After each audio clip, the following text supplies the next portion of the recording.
Assalamualaikum warahmatullahi wabarakatuh.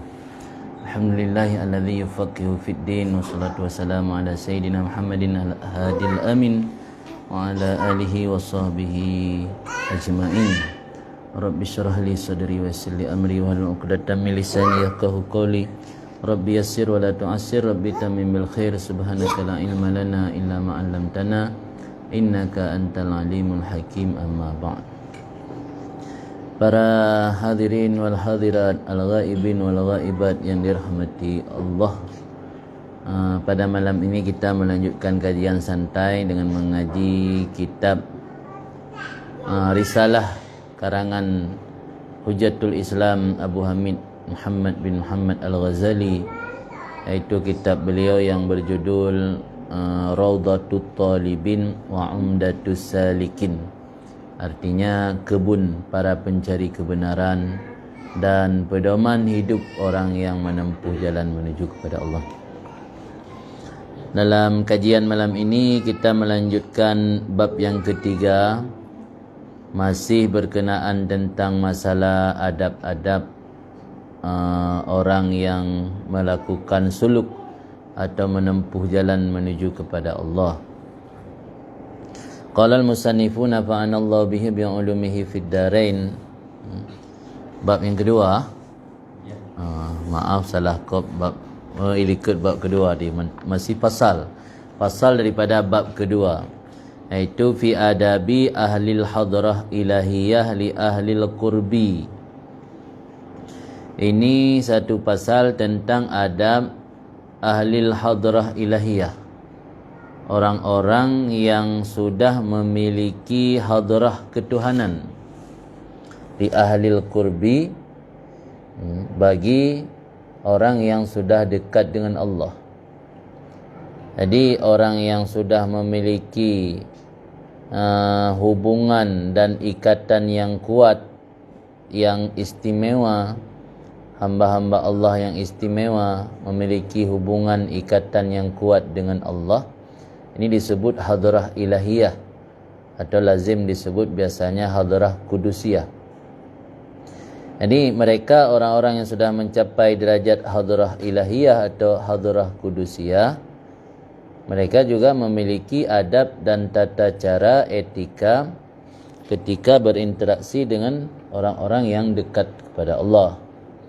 Jadi adab ahlil hadrah ilahiyah li ahlil qurbi. Kulul adabi tutalaqqa min Rasulillah sallallahu alaihi wasallam. Setiap adab, apakah itu adab zahir atau batin, ditemukan atau bersumber daripada Rasulullah. Fainahu, karena sesungguhnya Rasulullah sallallahu alaihi wasallam majma'ul adab zahira wa batina, tempat berkumpulnya adab zahir dan batin.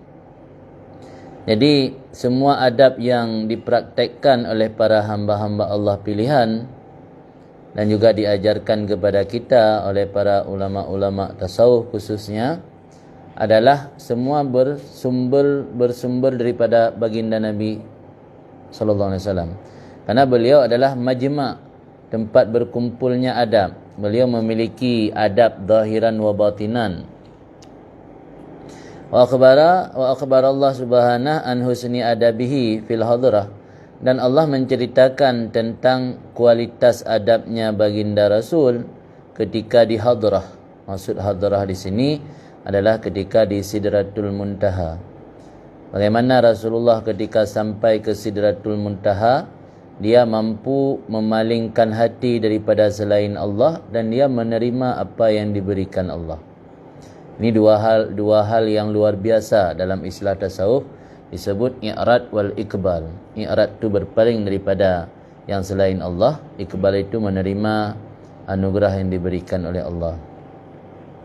Jadi Allah menceritakan bagaimana bagusnya adab baginda Rasul ketika di hadrah di Sidratul Muntaha dengan firman Allah yang ada dalam surat An-Najmi ayat 17, ma zaghal basaru wa ma tagha.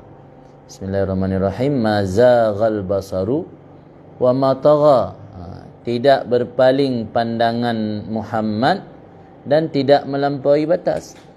pandangan Nabi ketika berada di Sidratul Muntaha, di mana dalam kondisi yang sangat dekat dengan Allah dan dalam kondisi yang memiliki keterikatan batin dengan Allah yang luar biasa.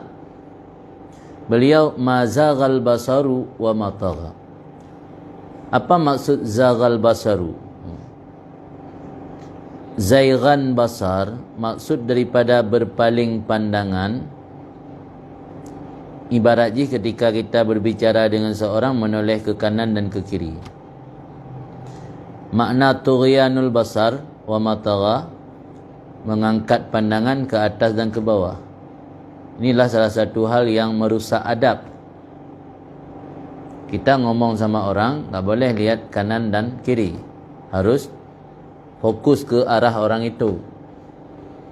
Lagi ngomong sama orang, tak boleh lihat ke atas dan ke bawah, harus fokus ngomong, memandang orang tersebut. Begitulah adab Rasulullah ketika beliau berada di Sidratul Muntaha. Dia tidak menoleh kanan dan kiri dan tidak melihat atas dan bawah, mendengar apa yang disampaikan Allah ketika itu, fokus. Beda dengan kita sekarang, ngobrol, ngomong sama guru, di depan guru nak asyik sama HP. Jadi kita enggak fokus apa yang disampaikan. Jadi Allah menceritakan bagaimana adabnya baginda Nabi Muhammad SAW, sehingga disebut dalam surah An-Najmi mazaghal basaru wa matagha. Namun Ibnu Abbas punya tafsir sendiri. Maksud daripada mazaghal basaru ma dhahaba yaminan wala shimalan.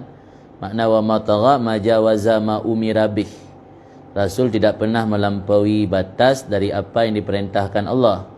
Ini adalah satu sifat yang agung yang dimiliki Rasulullah, tentang kekokohan, kokohnya, teguhnya beliau dan taatnya beliau mengerjakan apa yang diperintah Allah, tidak melampaui batas.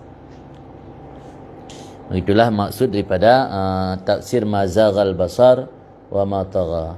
Wa hadhihi ghamidatun min ghawamidil adab. Ini adalah satu sifat yang mendalam, satu sifat yang samar atau mendalam, yang luhur.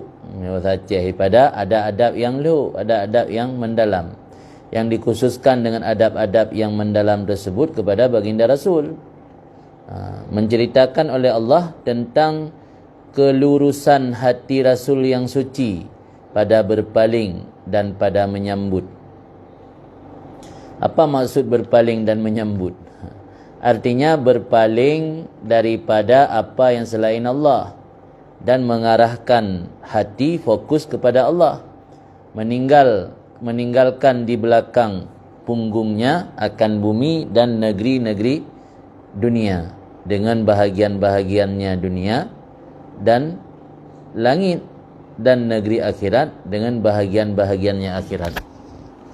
Jadi Rasulullah waktu lakukan i'rad yang tam. Katanya kadang-kadang berpaling daripada dunia, hana sibuk dengan dunia, tapi sibuk dengan akhirat. Makna sibuk dengan akhirat, gaduh dah fikir ke syurga dengan kebalasan Allah. Nyatanya kalau berpaling sempurna daripada yang kan Allah, yang mantang lari dari alam menuju ke alam ke. Ditanya hanali tang ibadat karena manusia, hanali tang ibadat karena untuk minta nama, minta pujian makhluk. Tapi ibadatnya boleh mengagebi syurga, syurganya makhluk Allah sih. Dan ibadatnya boleh merumpak bidadari. Ulai ni dia hendak je mengkawin le ya tu. Kok karu pun maafun. Ya kan, berarti bidadarinya ke makhluk Allah sih. Dan ibadat ini dia boleh mengagebi istana dalam syurga. Ana rumah ni dia bahai dapat dari tat. Yang kan berarti makhluk Allah sih. Berarti lari dari makhluk menuju ke makhluk kan. Yang betul kiban sih, yang betul lari dari makhluk menuju kepada pencipta makhluk. Ibadatnya betul-betul mahabbah ke Allah, kan mengharap syurga, kan mengharap balasan. Yang keikhlasan yang sempurna, dan yang i'rad, berpaling daripada yang kan Allah secara sempurna, berpaling lagi Nabi Muhammad berpaling. Berpaling dari dunia dan berpaling dari negeri akhirat. Tujuan fokus Nabi katanya tawajjuh ilallah. Fokus mengarah kepada Allah saja, meninggalkan di belakang wara'a dhahri roh melikut saja.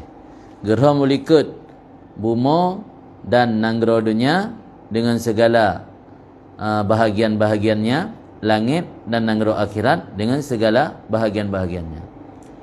Dan satu hal yang keteguhan dimiliki oleh Nabi Muhammad, wala lahikahu al-asaf alal faid fi i'radih, tidak menyusul akannya Nabi oleh perasaan menyesal atas apa yang lepas dalam berpalingnya Nabi daripada dunia. Itanya kadang-kadang bantah kubah dunia nak merasa menyesal becut. Umar ada orangnya nak lembuka kedai-kedai mendua boh. Kajut ganto inovazeni. Jadi nak apa yang faid yang luput dari hana merumpuk dalam kehidupan ni nak perasaan menyesal. Tapi Nabi le nebah dunia dan akhirat nebah ulikat rung hana menyesal ni.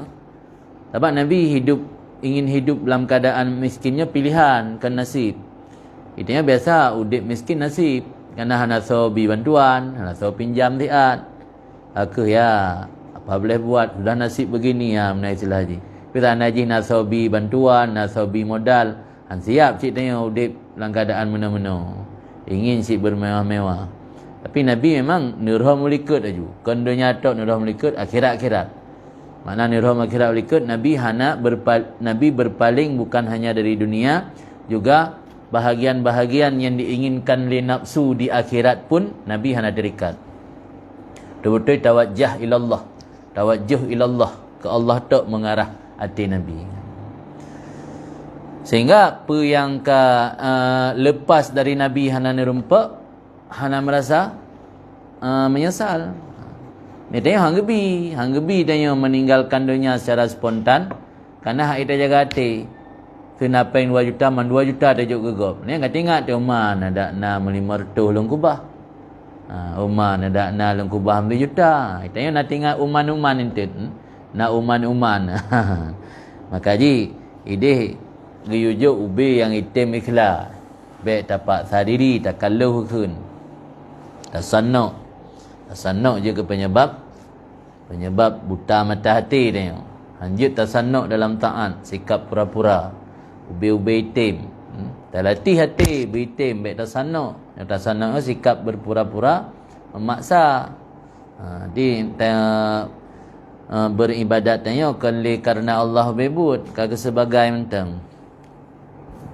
Allah berfirman likaila ta'sau ala ma fatakum, supaya kamu tidak berduka cita di atas apa yang hilang, yang luput ia akan kamu. Fahadzal khitab lil umum, maka ini khitab Allah supaya kamu tidak berduka di atas apa yang luput akan kamu. Itu berlaku secara dalam konteks umum. Wa ma dzaghal basar, dan apa yang dijelaskan dalam ayat di atas, itu tidak berpaling pandangan mata Nabi Muhammad, itu menceritakan tentang kondisi Nabi dengan sebuah sifat yang khusus, karakter khusus yang beliau miliki daripada makna barang yang dikhitab di Allah dengannya barang oleh yang dikhitab dengannya barang akan umum.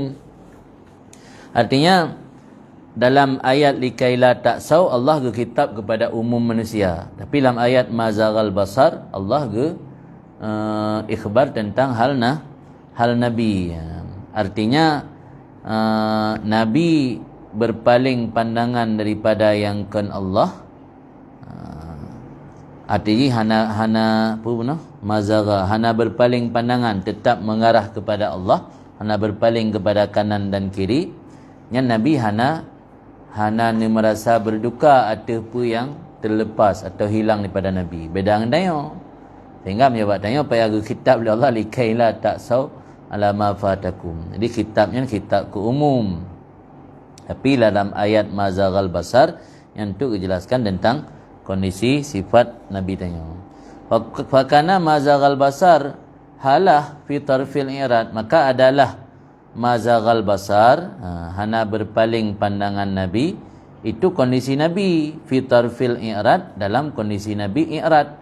Mana i'rad berpaling daripada dunia dan akhirat. Wa fi tarfil iqbal, dan adapun kondisi Nabi dalam hal Nabi dalam kondisi iqbal. Mana iqbal menyambut apa yang anugerah diberikan Allah daripada anugerah. Menyambut apa yang diberikan Allah daripada anugerah yang akan iqbal. talqa ma warada alih, menerima ianya Nabi apa yang disampaikan Allah di hatinya Nabi pada maqam Qaba Qausaini. Makna maqam Qaba Qausaini, pada posisi Rasul dekat bersama Jibril, lagi dekat dua ujung busur panah. Dua ujung busur anak panah kan sangat dekat, yang kemudian malaikat Jibril dengan Rasul ketika di Sidratul Muntaha. Sehingga kebalan tafsir saking dekatnya hilang rasa temakut bak Nabi. Kerana totat gedang dua. Jadi lam makam Qaba Qausaini, lam posisi begitu dekat Jibril dengan Rasulullah, dainan mengisyarah bahawa hana wasitah antara Nabi dengan Jibril dalam risalah langsung, hana wakili baru lain. Nabi menerima gesambut apa yang diberikan oleh Allah birruh wal qalbi, dengan seluruh hati dan jiwa. Hati dan jiwa diterima apa yang diberi oleh Allah. Summa farra minallah, kemudian Rasul lari daripada Allah kerana malu dan kerana menghormat dan mengagungkan Allah. Lari kerana takut, merasa malu kerana mungkin begitu besarnya anugerah yang Allah berikan, sehingga waktu diterima oleh Rasul, Rasul merasa malu dan merasa hormat dan mengagungkan Allah, dan menempatkan diri Rasul dalam lipatan kelemahan dan kefakiran kepada Allah. Ditempatkan posisi gatnyan kerana gatnyan hanale terikat hati dengan selain Allah, posisikan roh bak posisi betul-betul lemah dan menghajat kepada Allah. Nya ke hakikat makrifah sebenarnya. Nya ke yang maksud man arafa nafsahu arafa rabbah.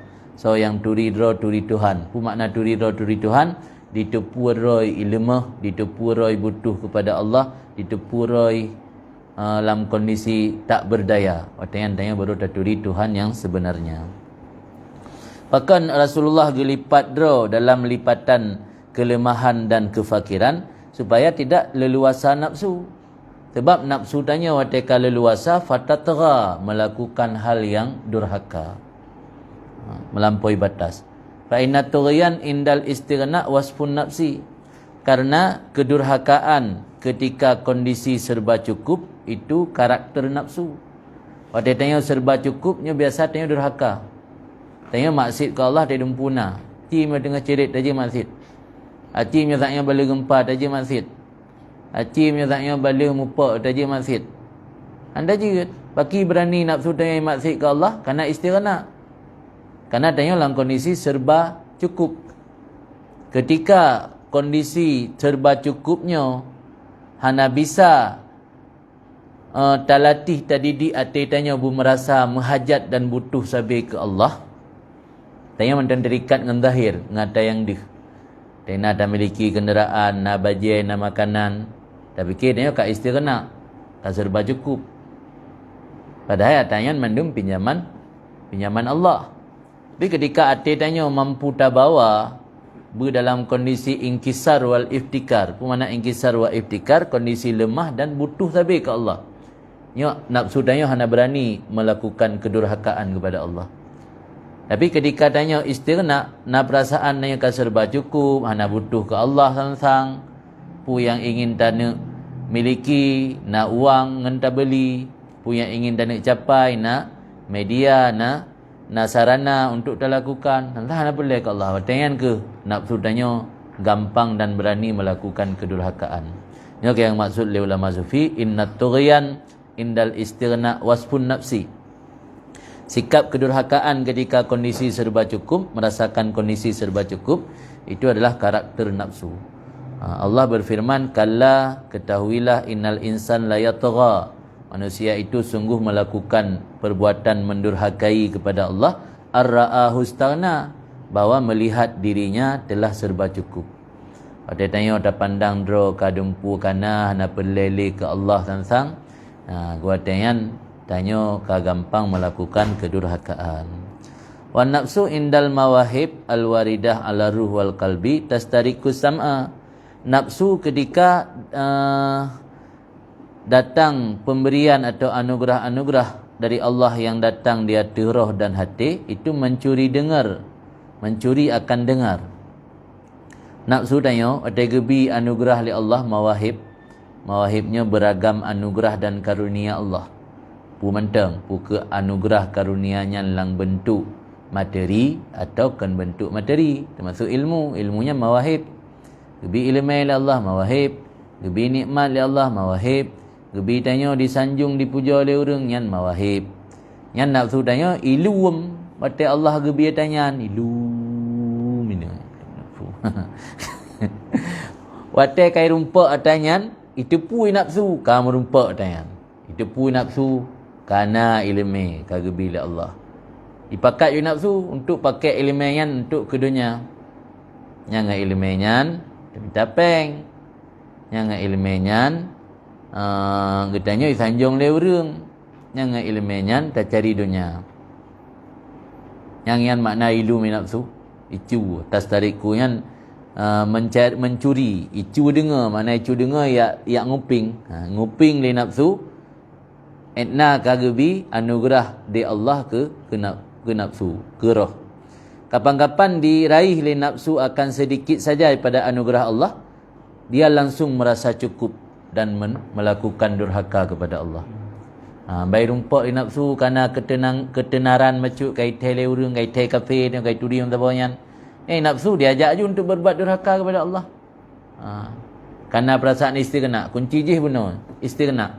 Maka tanya harus bisa terlenyapkan baikna perasaan tanya istighna bacut. Bersabar-sabar iftikar butuh dan tanya merasa lemah di hadapan Allah. Nya baru tanya mampu untuk taredam nafsu baik melakukan durhaka. Tapi yang hana mudah tak, gampang tak untuk melakukan durhaka. Wa tughyan yadhhar minhu fartul basti. Bermula kedurhakaan itu nampak daripadanya kedurhakaan oleh penyia-nyiaan terhadap kelapangan. Gebi kelapangan oleh Allah, gebi watai sehat, gebi luar harta, gebi mudah rezeki, tak sia-sia hana tak manfaatkan bak jalan kebaikan. Bahkan gara-gara tanya kadurhaka no, katurian kerhule, kerutak. Jadi tanya mereka kerutak nafsu tu, nya biasa muncul sikap menyia-nyiakan bastunya hamparan ataupun kelapangan. Gebi kelapangan oleh Allah tak sia-siakan. Wal ifrat fil basti, dan bermula menyia-nyiakan pada kelapangan itu dapat menutup pintu mazid, gebi tambahan oleh Allah. Sebab dia wala in syakartum la azidannakum. Dia hana syukurkan. Hana syukur nikmat Allah hang tambah. Dia tanya dah sia-siakan kelapangan yang gebi oleh Allah, nya yasuddu babal mazid, menjadi penghalang tertutup pintu tambahan. Wa tughyan nafsi li dhaiki wi'aiha anil mawahib. Penyebab durhaka nafsu karena sempit wadah nafsu daripada mawahib. Sebab nafsu tanya mantang le punah ngumpulain.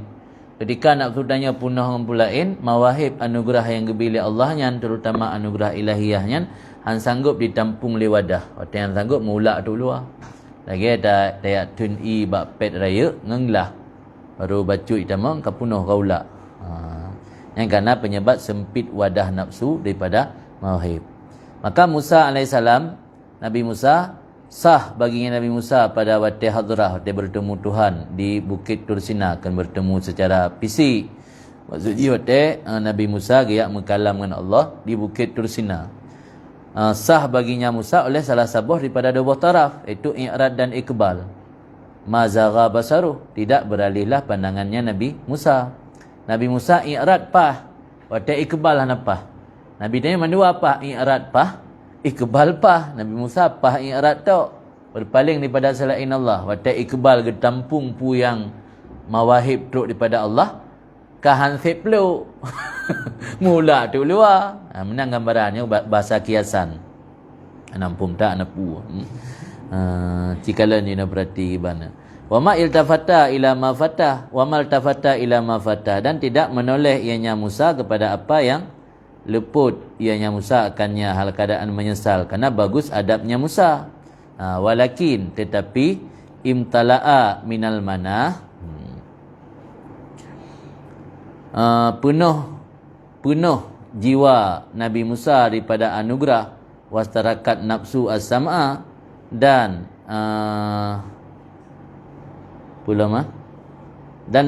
mencuri oleh nafsu akan mendengar dan berharap kepada mendapat bahagian dan jatah.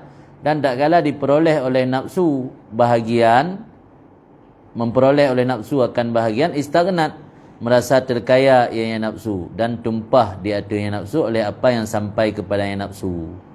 Jadi kalubeh kaula wa dzakani taquha, dan sempitlah ruangannya nafsu, maka melampaui ia akan batas min fartil basti, daripada menyalahgunakan kelapangan.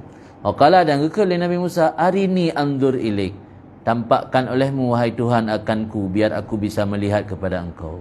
Kagelake kalan Tuhan. Nabi dah mana gelake kalan. Yang kena beda. Nabi Musa gelake. Maka dalam ayat wa ikhla na'laika innaka bil wadil muqaddasi tuwa. Silap hai Musa.